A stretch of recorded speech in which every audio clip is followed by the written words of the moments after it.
Take a deep breath, everybody, and exhale. The first day of free agency in the NHL did not disappoint. And trust me when I say today's episode will not disappoint on the coverage of everything that just went down in the first 12-ish hours of free agency. You know us and the numbers, but you also know us and the analysis, and that's what you're here for on today's show. Gaudreau, Andrew Copp, winners and losers. The Toronto Maple Leafs in trouble? Lot going on today, my friends, and you can find it all on Thursday's episode. You're Locked On Fantasy Hockey, your daily podcast on fantasy hockey. Part of the Locked On Podcast Network, your team every day.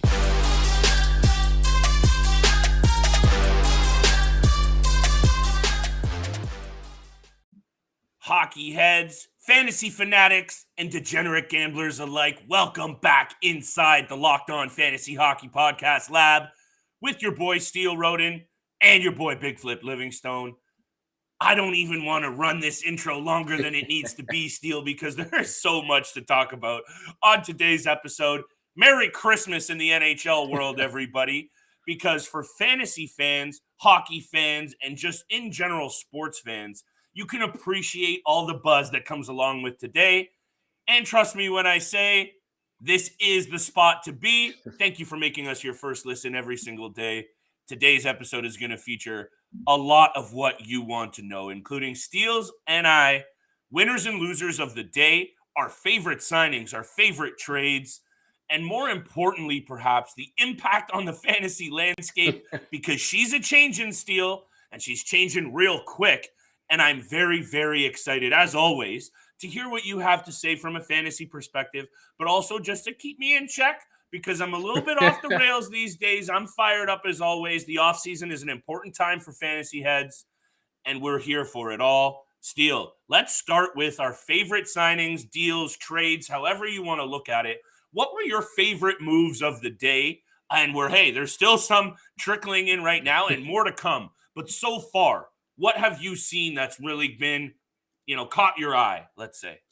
Yeah, there's been a lot that has happened today. Both of us probably at work checking our phone every 30 seconds to see what has happened, who signed where, any trades that might have happened. And there were only a couple of trades, but I think the big one to everyone, we just saw Carolina Hurricanes a part of two big trades today, but it was the first one they made earlier on Wednesday. Carolina acquiring Brent Burns and Lane Peterson, and San Jose acquiring Steven Lawrence, McAniemi, and a conditional third-round pick, and also retaining 33% of Burns' salary. That is a home run, in my opinion, for the Carolina Hurricanes. They still have a ton of cap space, $13 million in cap space as well, and they just made that move for Max Pacioretty, so that kind of dwindles it down a little bit. But they also lost Vincent Trocheck to the New York Rangers. We're going to get to that in a little bit as well. But I really like the trade from the Carolina Hurricanes perspective. Getting a guy like Brent Burns, it seems like the last 2 years we've seen a new right shot defenseman fill in the shoes. First it was Dougie Hamilton, then it was Tony DeAngelo. Now it's Brent Burns' turn. And I think he can have a huge impact on this team, especially adding the veteran presence and a guy who can still score in Max Pacioretty, who can kind of lead these young guys as well. Thank you for stealing a little bit of my thunder, because I'm going to be talking about the Carolina Hurricanes later in the episode, but that's okay because they deserve to be, discussed. I really do think they were right on the doorstep last year. The New York Rangers battled them to 7 games. I believe that was the Rangers. Yeah. That was an amazing series, and I do think they're just a piece or two away. And am I going to go out there and say the couple of pieces that they made today mean a Stanley Cup? No, because I've watched enough hockey and watched enough off seasons unfold to know that these championships are won and lost in the trenches, in the middle of the season, in the end of the season. They're not won and lost in the offseason, but they can be tipped in favor of. And that's what we're seeing here with the Carolina Hurricanes. This is some very fancy maneuvering. I like your pick. We're going to talk about the Carolina Hurricanes a lot later in the episode. I love your first selection as your favorite deal of the day. My favorite deal, a signing, one of them of the two, and we'll get to those after as well. Gaudreau signs a 3-year deal with the Ottawa Senators. And again, we spoke about Pierre Dorion, speaking of good maneuvering, Pierre Dorion deserves even more credit. I talked about it yesterday. I'm going to talk about him again today because I don't know if either of us are going to talk about the Ottawa Senators as our big winners of the offseason so far, but they are right there for sure. Yes. And another great signing but with Claude Giroux, because let me just hit you with this, Steele. Not only does he call the Ottawa Valley home, so a bit of a homecoming for him, a family guy this late in his career, that could be huge for a guy that we know has taken a little bit of a step back, but still has a ton of offensive upside. And I know I'm rambling a bit, but a veteran with his skill set that slots in along with the young studs that are Brady Tkachuk, Josh Norris, Tim Stützle, Drake Batherson, and now Alex DeBrincat. We talked about the favor being tipped in the Atlantic Division before we weren't ready to say it. I'm going to officially say it.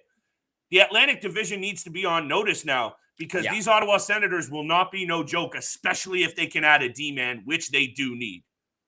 Yeah, I was going to say the exact same thing. I absolutely agree with this too. And I absolutely loved what Claude Giroux came out and said right after signing with the Ottawa Senators. He's like, yeah, I signed here for a reason. I obviously believe that we can win a Stanley Cup. Obviously it might not happen in the first couple of years, but this is the baby step. This is the path. And I believe that they're doing it the right way and heading in the right direction. So I absolutely love the confidence coming from the leader and in Claude Giroux. I love the moves Pierre Dorion has made so far this offseason. One of the top teams that should be in the winner category, which we might get to in a little bit, but Ottawa has done a sensational job so far.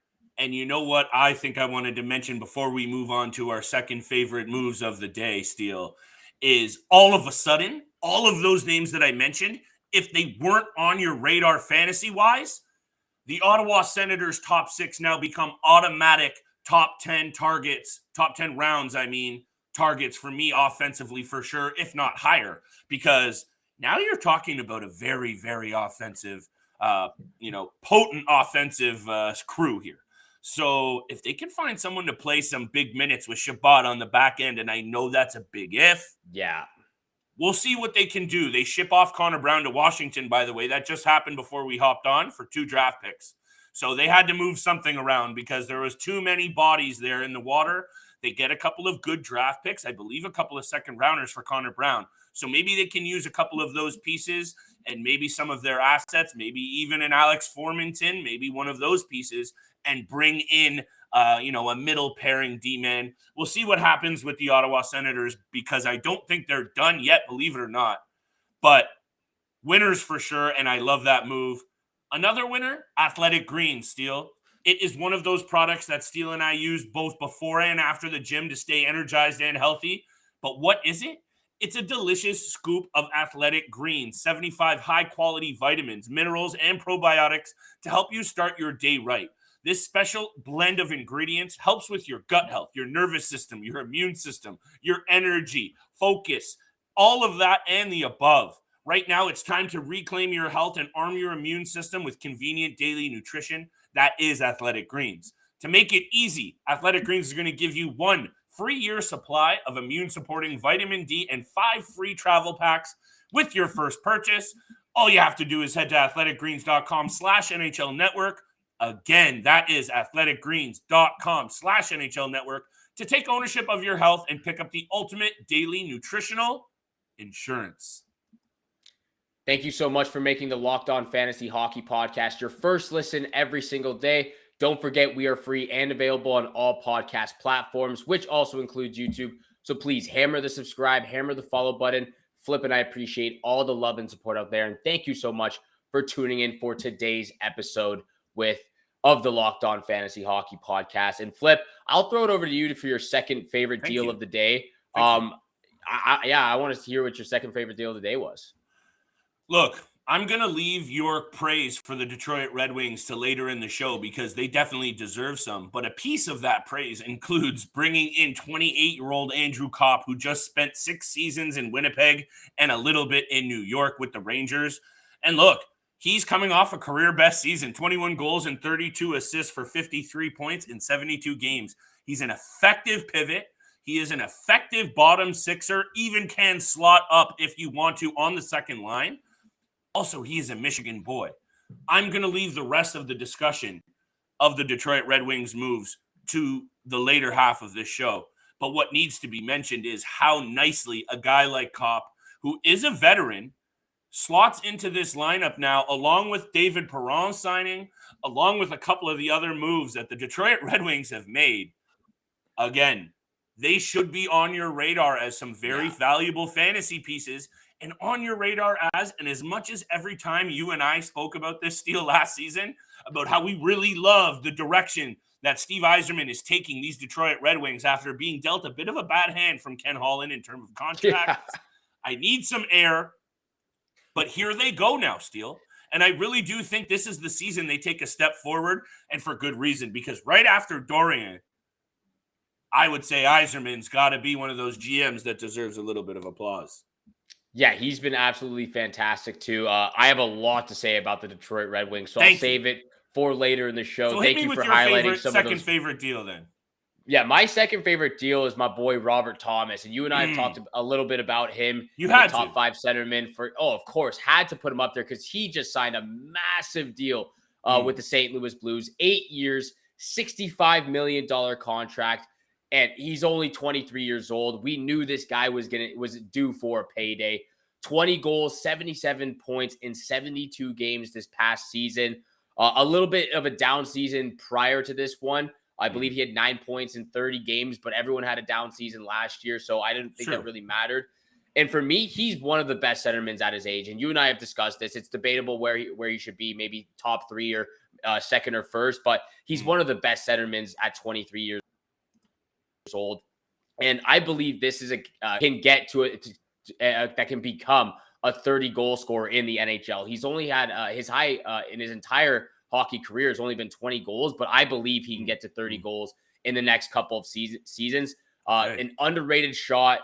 We know he's a playmaker, so he's always going to be finding his teammates out on the ice. But we've talked about this before. If he can start shooting the puck a little bit more, I don't think there's any question he can get to 30 goals, in my opinion. He's just that good. Agreed. And maybe giving him this confidence boost, Steele, of securing the bag gives him that ability to know, hey, baby, we believe in you. We've invested in you, and you ain't going nowhere. So fire that biscuit, and let's see what happens. I really do expect him to be, and I'm going to hit you with something that we're going to do a lot more in the lead up to October and our drafts, is some boomer bust situations. And I think you and I have done a pretty good job so far of highlighting some of the players you might get under the radar, some of the sleepers, Brock Besser, perhaps. I know I keep mentioning him, but Thomas, I think, is one of those guys that this year, if you can get in the right round, I wouldn't go too high just because that's one really great season. And I know we are going to see more, but you know what I'm saying? If you can get him in the right round. But let me know what you think about this, Steele, and we can move on to, our team winner and losers for the offseason so far, because that's going to be an intriguing conversation as well. Because as much as free agency started, yesterday, there has been some interesting moves leading up to it as well. So we will be breaking down who we think has really maneuvered these waters successfully and unsuccessfully. Tease, wake up, Kyle Dubas. You're on my SHIT list. We keep it clean for the kids, so I'm not going to say it out loud, but he is on that list for me. But Steele, hit me with your take on this. The Kraken signed Andre Burakovsky to a 5-year deal, and that is 5.5 per. If you're a fantasy GM and you're looking at this man who's coming off a career high of 61 points, and you know some of those pre-draft rankings will have him high because of that 60-plus point performance, this is one of those guys that, in my opinion, you have a big red flag on, just like Valeri Nichushkin, because of the potential overpay that he just had. But now you have an overpay and he goes to the Kraken. This was one of those things that, after looking at the list of moves today, I wanted to throw a red flag out there for fantasy GMs. In my opinion, that's a guy you need to be careful with next season. Yeah, especially when you're going from the Stanley Cup champions to a second-year franchise team in the NHL. So there's not a lot, obviously it's a good deal for Burakovsky coming off a high career high of 61 points. And even a good deal for the Seattle Kraken to get a guy who just won a cup and maybe bring some leadership presence and some veteran experience. And they definitely need it, especially after just drafting Shane Wright as well, who's a centerman too. Andre Burakovsky, yeah, that's a guy that you need to be very wary about because obviously the 61 points is very impressive, but it's the Seattle Kraken. We know that they're going to be at the bottom of the league, and who knows? He can definitely be playing, top 6 forward minutes, and which he probably most likely will be, and still be recording 40 to 45 points, maybe 50 points, but I don't see anything higher than that because he was playing with guys like Landeskog, Kadri, McKinnon, Makar on the back end. So it's just not the same thing. Maybe we're looking at it from a bit of a pessimistic, be careful situation, but that's what you got to do as a wise fantasy GM. Because the Seattle Kraken are looking at it like, we're getting a guy for 5 years who's 27 years old and is fresh off a 61-point season. Ron Francis is probably thinking, giving himself a pat on the back. But we're not real GMs, baby. We're in the streets. We're fantasy GMs. We're trying to make this paper. We're trying to pay these bills, Steele. And before we do that and go to break, one more question, and I'm hitting you with these unprepared questions because I think this is... Bring it on, baby. Bring it on. Thank you, because I think this is going to make for a better listen. But another one of those guys that's got to have a question mark on him, and maybe a question mark getting a 4-year deal after what we've seen out of Ilya Mikheyev. I don't know about this deal, Steele, and I don't know about if you want to even consider Ilya Mikheyev next year because, again, securing the bag and heading out west, it's just one of those guys that I think could be a boomer bust kind of list. And I'm looking at a couple of these, Burakovsky, Mikheyev, both happen to be Russian. That has nothing to do with it. But I wanted to get your take on, after 32 points, 21 goals. But again, who's feeding him the puck in Toronto? Who's going to feed him the puck now? Another soft forward for Vancouver. Anyway, fantasy impact, that's what we're here to talk about. What do you think about Ilya Mikheyev? I say caution abound with that man. I think for the Vancouver Canucks, it was obviously an overpay. For me, he still hasn't yet proven himself, but there are still some upsides. I don't think this is a guy you even take in the fantasy draft. This is a guy, if he starts to do well at the beginning of the season. $5 million? I know, that's what I'm saying. They overpaid by a lot. But and this is not a guy you're going to take in the draft, in your fantasy draft whatsoever. But this is a guy you keep your eye on because he's now been given an opportunity. There were some highlights. There were some sparks there with the Toronto Maple Leafs, obviously after this 21-goal season. And he's a very fast player. It does seem like he's getting a little bit more physical. It has a grittier side, which I have seen this past season. Yeah. He is getting a better opportunity with the Vancouver Canucks because he was only getting bottom six forward minutes. Rarely the occasion he'd be playing up top if there were some injuries during a game, but he's getting way more opportunity here. So if he can actually start playing good with some of these guys in Vancouver, who knows? This might be a guy that you can eventually pick up and you hold on to your fantasy team for a couple of weeks or maybe even a month. These are some of these red flags that I'm trying to raise because when a player moves, onto another Canadian team with more money attached, sometimes those fair weather fans, those fair weather guys in fantasy or gals in fantasy tend to, get a bit doughy-eyed and go, oh, he got paid. He got a 4-year deal. He's in another Canadian market. I'm going to draft him. That's what we're here to do, people. We're here to throw up those red flags and hopefully steer you in the right direction.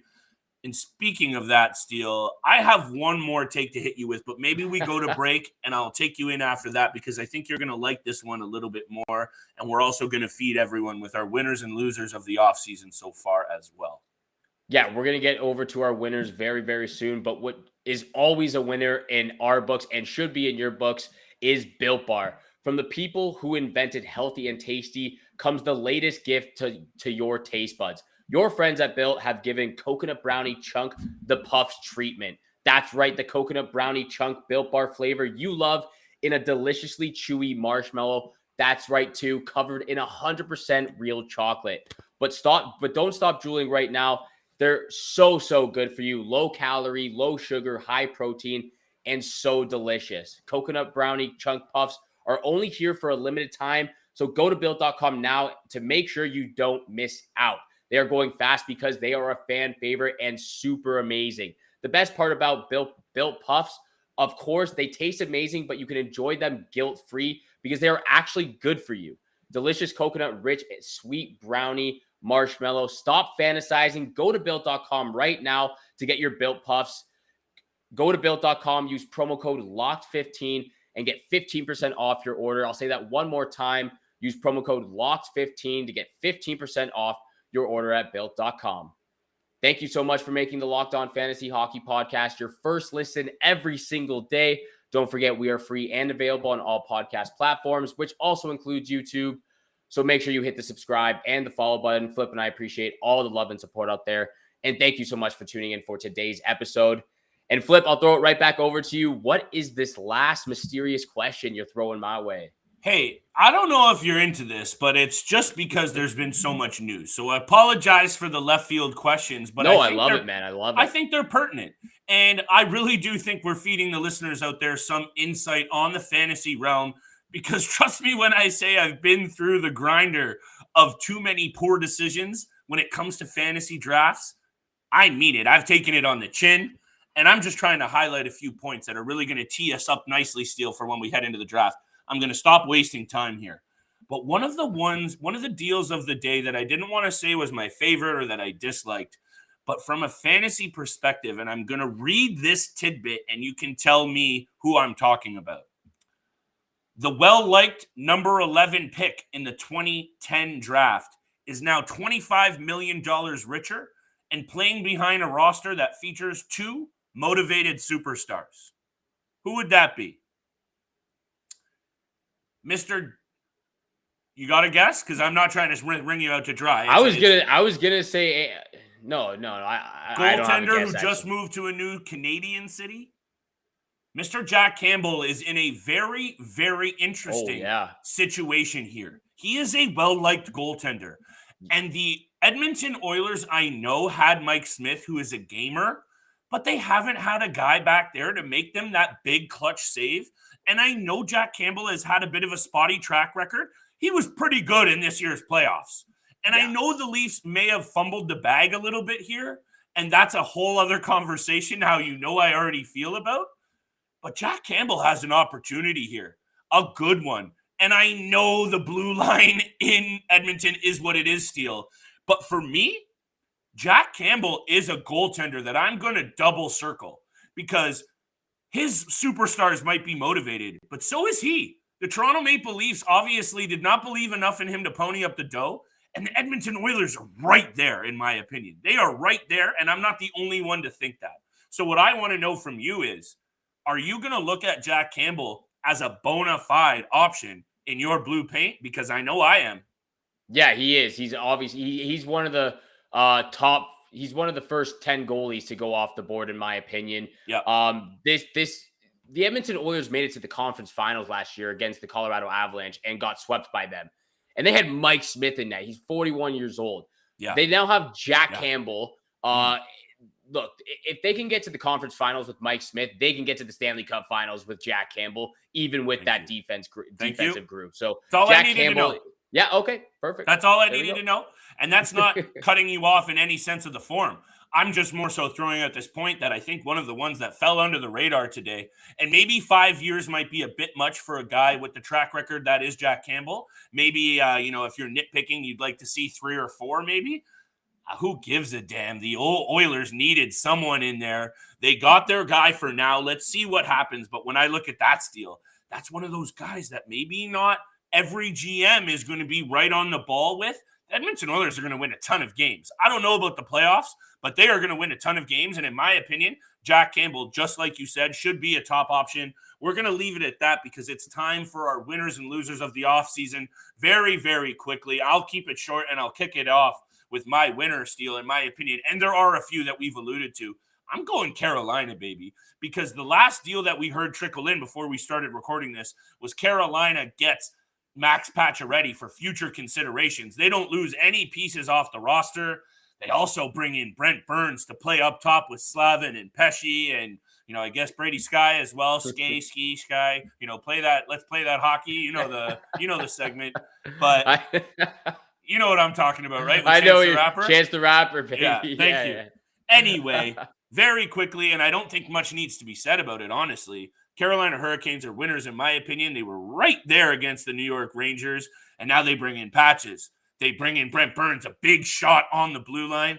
They ran out of steam offensively, and they bring in a big shot on the blue line, and they bring in a guy in Patches who may has, taken a step back or two over the last season or two, can still bring it offensively. So that's my winner, Steele, and I'm intrigued to hear what yours is. Yeah, definitely winners for free agency day. But for my winners on the day, the Detroit Red Wings, I think they had by far the most perfect and amazing day, led by their GM, Steve Yzerman.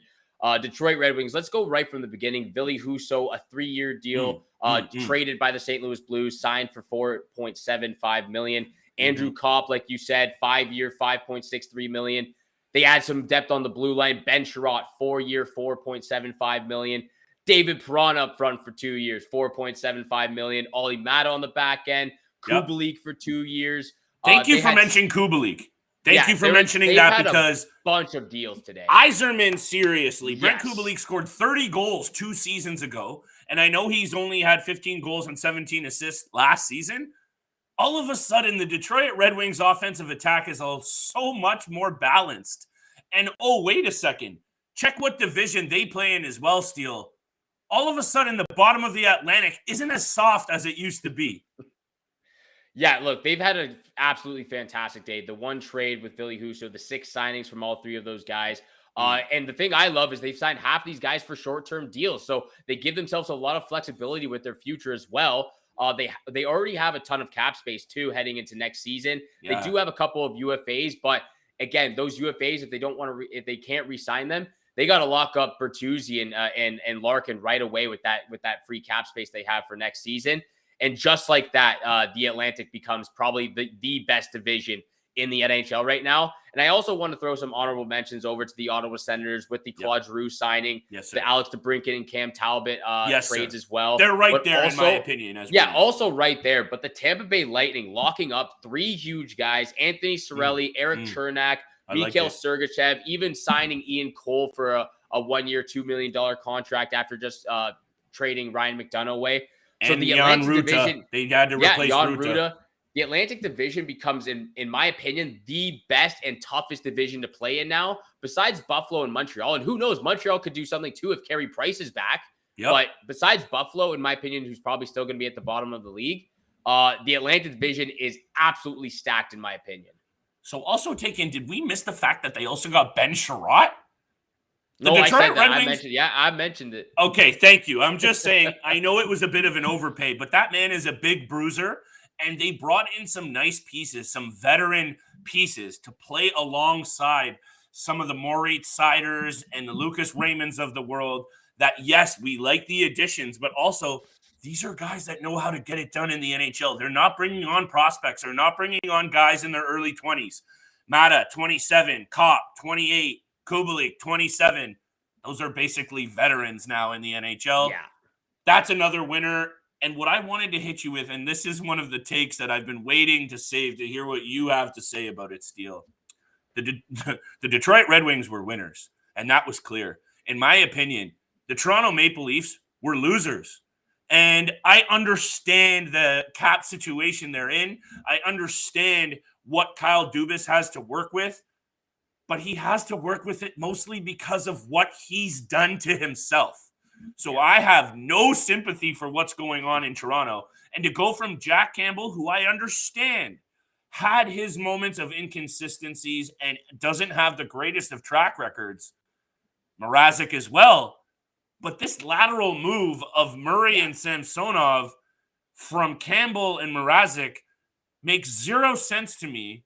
And what makes it worse is, after what we just talked about with the Edmonton Oilers and the season Jack Campbell had, now all of a sudden, if you want to do something fun and kind of sad as a Toronto Maple Leafs fan, just comparing the goaltending situations in Canada alone, you could make the argument that the Toronto Maple Leafs might actually have a worse scenario than,